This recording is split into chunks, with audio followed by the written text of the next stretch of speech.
Eventually, the same lessons of the eternal effing nature and the eternal creation principles are ultimately learned regardless of, and often despite, which lessons path is followed.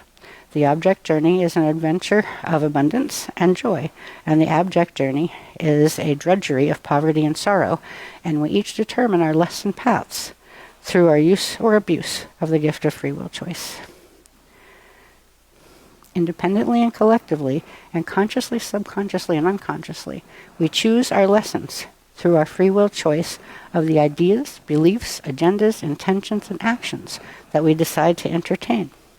Our chosen focus of attention and our chosen actions will determine whether our lessons in creation will be object or abject lessons.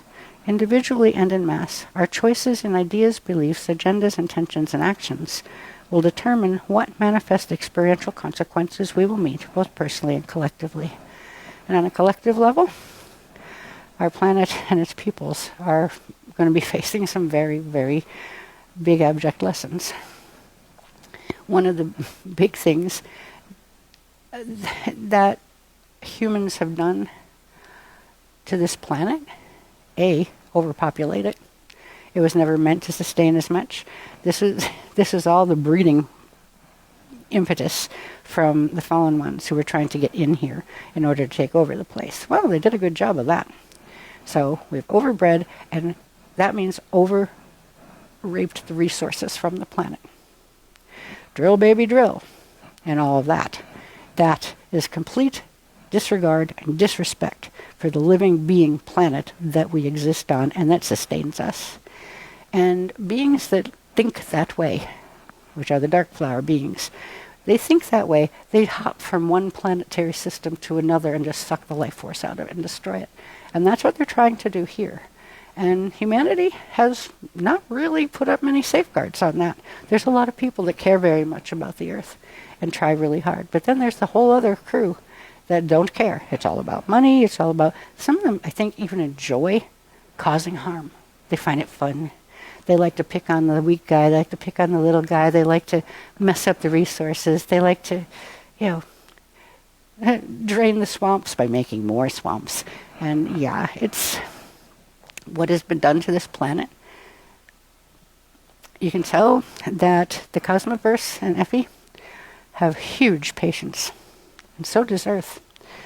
Because what humanity has done to the environment of this planet and to its species,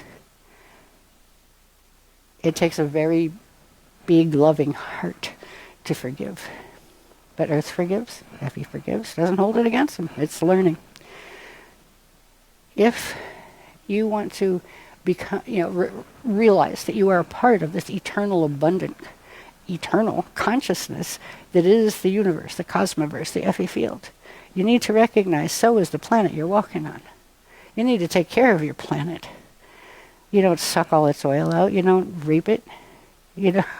What is being done here is terrible. So, for the little bit, you want to be woke? Wake up on that one. Care about the planet. It doesn't mean, go and, tie yourself to trees and stuff. That's really not going to do a lot.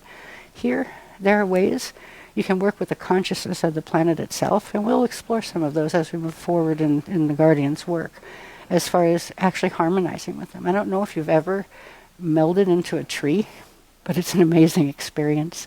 Especially, remember we did a trip to Muir Woods in California once, and they had the sequoias, and they're so smart. Oh my gosh, they make humans look like little tiny kindergartners. They have so much wisdom, so much cognition in them. Plants are amazing. They're so much more mature than humans, at least Earth humans, the way they are now. If you want to help the Earth, instead of joining Greenpeace and going and destroying stuff, trying to get attention to you shouldn't be hurting the Earth. Well, you're hurting something else. It's not going to help not hurt the Earth. It just gets some attention. What we can do is learn to blend frequencies with the natural Earth itself, with the trees. And some trees are not from here. Some trees aren't organic to Earth. Some animals aren't organic to Earth. Some humans aren't organic to Earth. Most humans aren't organic to Earth. Some come from the parallel, and our parallel system, called thea, It was theta, but it's been shortened to thea because thea was the piece of theta. We'll look at that in a little bit too and see how that influences what's happening with the dark flowering that we're going through on the planet right now. The dark flowering is a natural thing that occurs when critical mass is hit between the negatives getting to the point where they reach equilibrium with the positives. And the positives will always win, or eternal wouldn't be eternal. But it sets in motion these polarity dramas, and that's what we're in the middle of.